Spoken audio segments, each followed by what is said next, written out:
மக்களுக்கு நல்லது பண்றதுக்கு அரசியலுக்கு வாங்கடா, கொள்ளை அடிக்கிறது கொலை பண்றதுக்கு மாடா அரசியலுக்கு.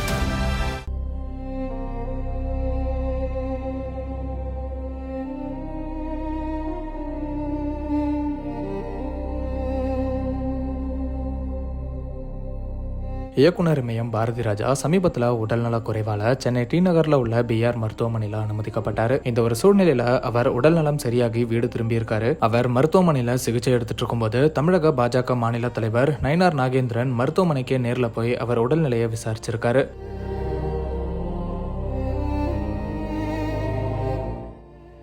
என் பேர் என்ன? அவரு பேரு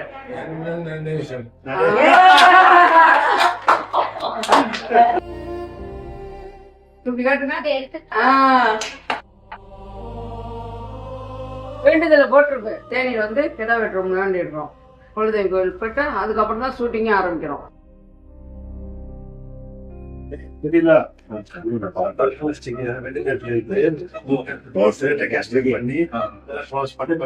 பேச ஆரம்பிச்சாங்க. அவருக்கு ஒரு இது உண்டு, நமக்கு தெரியுமா, தன்னம்பிக்கை. என் உயிருங்க, என் உயிருங்க. அவரால் காப்பாத்தி விட்டீங்க.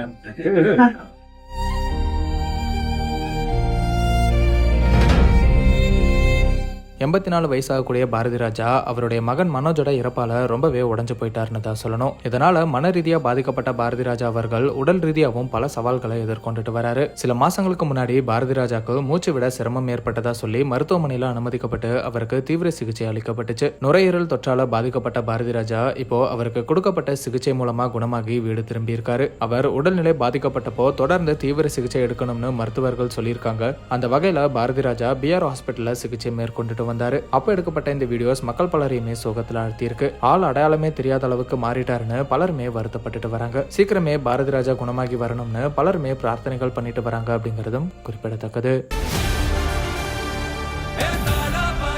மக்களுக்கு நல்லது பண்றதுக்கு அரசியலுக்கு வாங்கடா, கொள்ளை அடிக்கிறது கொலை பண்றதுக்கு மாடா அரசியலுக்கு.